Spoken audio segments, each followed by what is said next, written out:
Hey folks, it's Fernando doing a video for more survivalists. I thought it would be interesting to go through this little survival kit that I have. I haven't opened it in quite some time, probably a few years, yeah, maybe several years now. It's been with me for some time. The outside, the magazine carrier is very old. And so is the metal tin inside. I just thought it would be nice to go through it, see if what I thought was relevant back then still holds, and basically see what I had in it and what I would be doing different is if I put it together today. The tin was given to me by a friend from the United States that was visiting Argentina. Man, I guess about 10 years ago or so, probably, yeah. And it's, according to what he said, and if I'm remembering correctly, it's an old sushi tin of some kind. It's actually stainless steel, but locks with a gasket, so it's waterproof. And well, as far as you can see, it's still holding on quite nice. It's a pretty nice tin, especially compared to some of the ones floating around that you find today, even some of the ones that I've used for some of the latest kits that I've put together. This one is definitely nicer. Not easy to find. I mean, I've been looking for something like this. If you guys know of a source of stainless steel cans like these, or stainless steel tins like these with a gasket similar to this one, and that's something that I'd definitely be interested in. So here I see I have, okay, let's start going through the contents. Some Strike Anywhere matches, I guess these are. Let's see if it actually still works or not. Strike Anywhere. These, I haven't seen these ones in some time. Now, notice that they are in a little Ziploc bag. This should make it, protecting it from water. So I guess that's the point there. Let's see what we actually have. So as to okay, let's be kind and go for something like my multi-tool. All right. Usually with my Vestas, I have no problem striking it here. Okay, there seems to have. Now these are not really as good as you'd think. It almost went. Okay, there.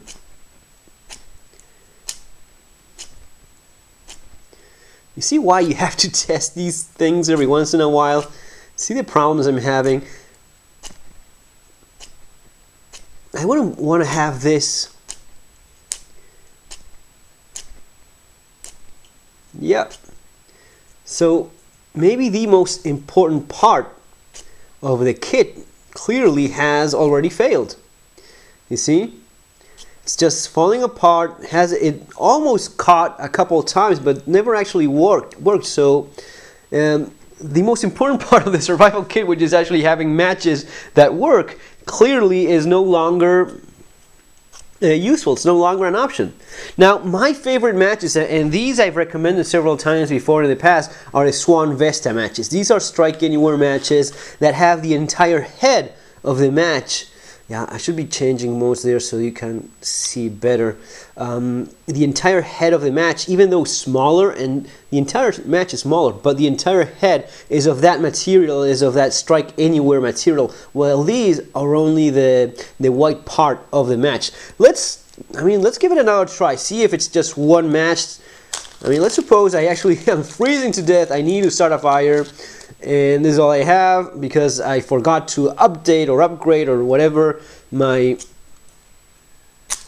Okay, that one actually worked, all right? So it's 1 out of 2, not bad, but I would really have liked to have that first one go. Okay. Now let's compare that if I had been using these, the Swan Vestas. You see these ones, I like because of that. They are much more reliable than the ones that just have that small little white part of the tip being strike anywhere material or whatever the chemical composition is. So, not awfully bad because one of those still worked, but probably something. I mean, none of my latest kits, especially these last few years, have anything other than either these ones or the storm-proof matches, the ones that have that large burning sections, because they're basically waterproof, windproof, and such. But even then, I use a combination. I always have swan vests, even in my multi-tool. I have, and I even did a little video about this. I even have a match there, wrapped in plastic, and a couple matches underneath there. Okay, lighter, gas lighter. Well, yeah, well, actually it does work. So these are pretty reliable in general. You know, the big lighters. This is a Ronson. I don't believe it's a bad brand of lighters. People love fire steels and such, and they do have a place. But in general, as a backup for your matches, or even as your primary fire starting tool, the Humble butane lighter is always a winner. I mean, there's really nothing you can do in terms of reliability. Over the years, I've seen everything fail. The thing that I've seen fail the least probably is the gas lighter. And I guess it's one of those ironies of the survival world, because in theory it is much more complex mechanically speaking in terms of what could go wrong, but they are, you know, they've been around for so long and the construction has been perfection to a degree where pretty much any big lighter that you pick you can throw into a kit, and unless it's something pressing and it lost the gas inside, you know, it's one of the fastest, most reliable ways of starting a fire. Okay, what else do we have here? Okay, I actually have a knife in here, which is pretty neat. What is this? Gerber knife. Right. Okay, that's pretty decent for a small survival kit. Completely forgot about this. A frame lock Gerber knife. Not bad at all. I mean, yeah. You could do much worse than this in your survival kits. What model is it? No idea. Very light, like skeletonized. This I got, I think that I think that someone that followed me on my website or that I met in Salt Lake City because of my book, probably. This was a present from someone that I met over there. Pretty decent. Little knife for your survival kit. What else do we have?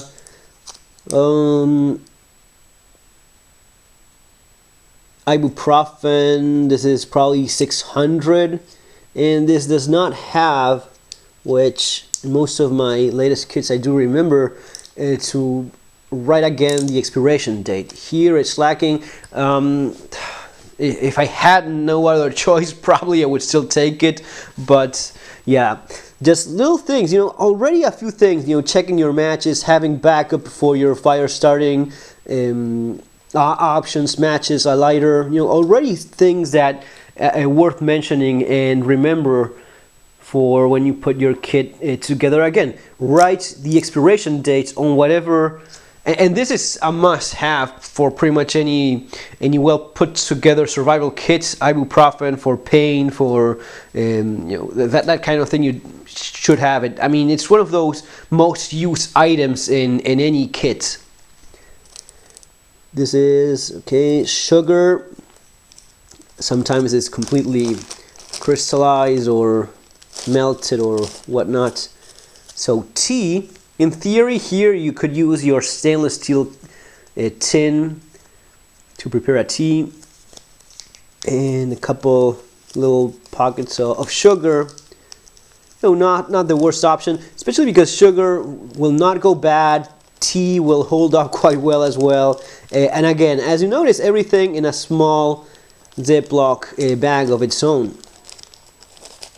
I mean, the tin is already waterproof, but it's nice to have redundancy, have yet another layer there of protection. Small lead, I think these are called Foxtons because they're not Photon or Photon LEDs, but the cheaper Chinese ones.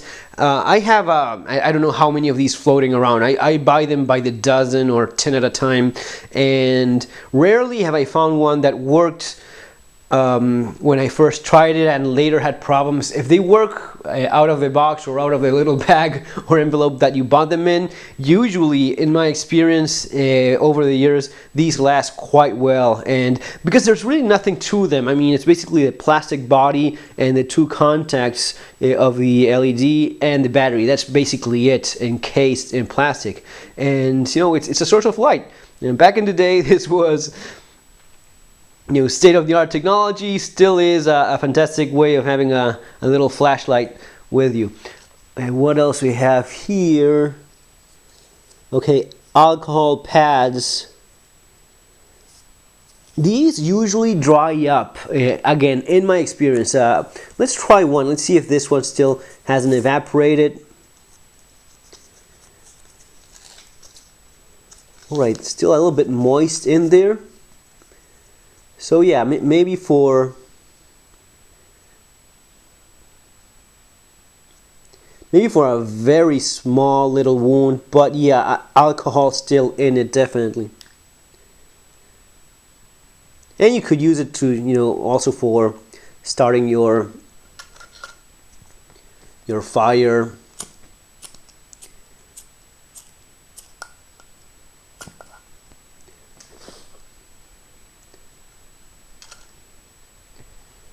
Okay, very elemental fishing kit.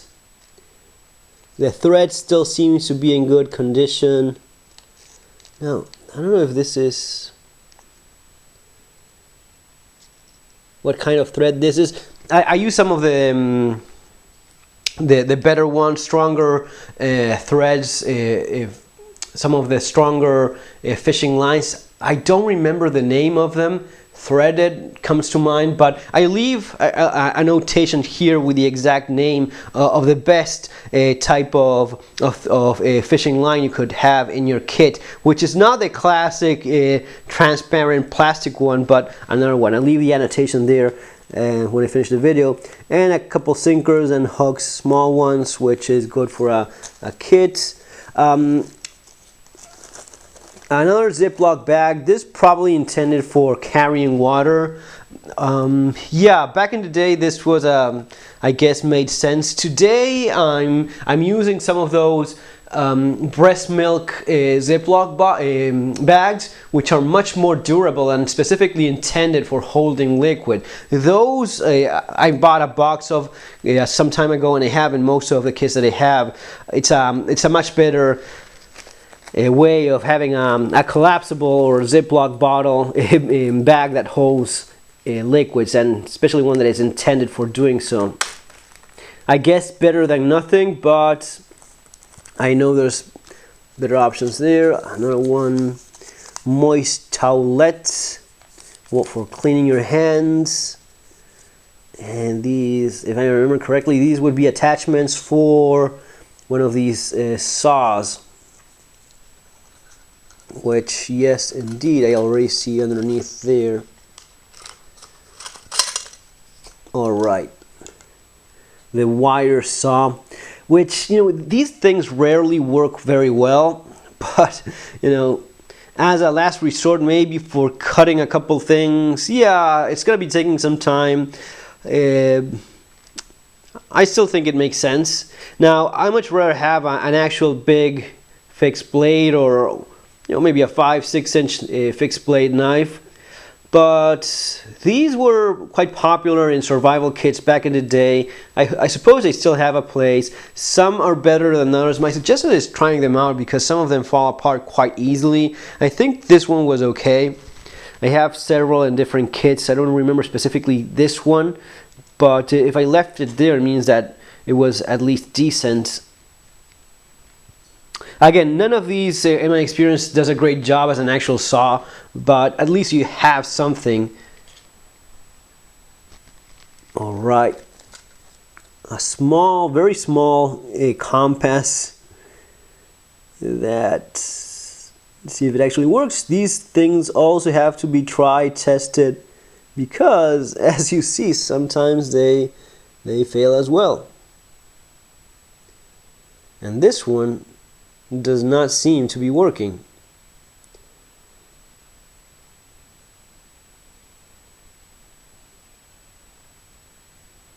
It has a small bubble. I don't know if you guys see it there. It has a small bubble on the side, which is probably pushing the disc and not allowing it to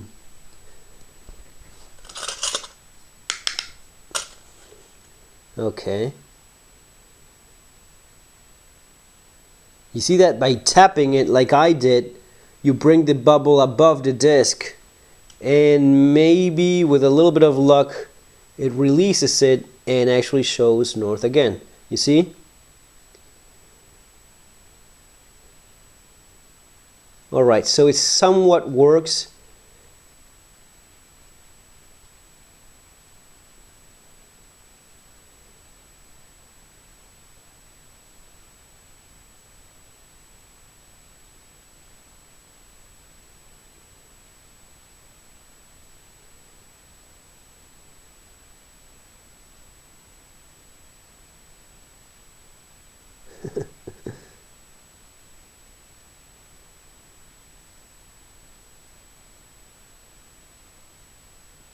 Yeah, there it keeps rotating, but that little air bubble is constantly getting in the way. Again, guys, all these things have to be checked because they go bad with time, they fail, and sometimes you're not quite sure which specific pieces of your kit are as reliable as you'd like them to be. But even then, even if you have after some time learn to appreciate some things that work quite well, even those can fail. So every once in a while, every year at least, you should check what's in your kits, because it easily goes by, many years can go by without you checking. You just forget about them, especially when you have several of them. So I just thought it would be interesting to do just this exercise, see what I had back then. I probably wouldn't put half of the stuff that I have here now if I put this kit again today, and I'm absolutely sure I would have much better things to include in it. Fire steel, well, this one, for example, this is one of those things that I bought once, tried, was happy with it, and bought several dozen more so as to have for different kits and such, because when I tried it, it did work quite well. I'm sure it still has. And yes, you know, this was a quite decent fire steel back in the day. Some folks, you would be surprised by some fire steels that's completely oxidize, or just folks that open those kits and just find dust where they used to have a perfectly functional fire steel. Now that has to do with other I think it's with batteries, with acids, with salts, things that affect the composition of the fire steel. But there's a reason why usually they come coated, so as to protect from oxidation. What else do I have? I noticed already I don't have, at least here, a single band-aid. I don't know what's up with that. A couple of scalpel blades. That makes a lot of sense. A little piece of paper, magnifying glass for starting fires with the sun or checking for splinters or whatnot. Paper, which is supposed to be used in combination with this nice pencil that I have here. And what else do I have? Here I have a couple of larger needles. This one and this, 2 needles.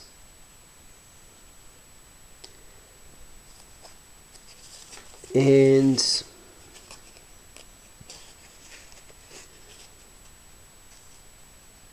a small blade which shows a little bit of oxidation there on the side.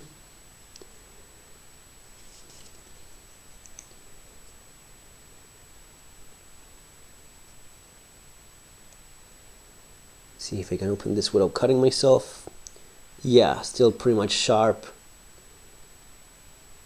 I don't know if it makes that much sense to have this when you already have 2 scalpel blades.